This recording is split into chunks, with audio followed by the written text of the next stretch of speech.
আসসালামু আলাইকুম রহমতুল্লাহি ওবারাকাতু। আজ শোনাবো 109 নং সূরা কাফিরুন এর শানে নজুল। নবী মুহাম্মদ সাল্লাল্লাহু আলাইহি ওয়াসাল্লাম মক্কায় ইসলামের দাওয়াত দিতে লাগলেন, লোকদের আহ্বান জানালেন সব ধরনের শিরিক থেকে মুক্ত হয়ে কেবল আল্লাহর ইবাদত করতে। এতে করে বেজায় ক্ষেপে গেল মুশরিকদের দল, তাদের মূর্তির নিন্দা বা কোনোভাবেই সহ্য করবে না।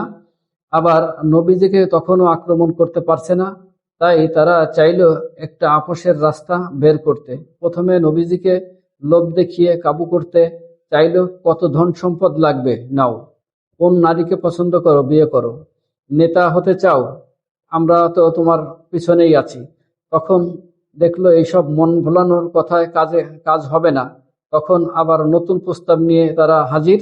আচ্ছা ঠিক আছে, 1 বছর তুমি আমাদের মূর্তি উপাসনা করবে, পরের বছর আমরা তোমার এক আল্লাহর ইবাদত করব।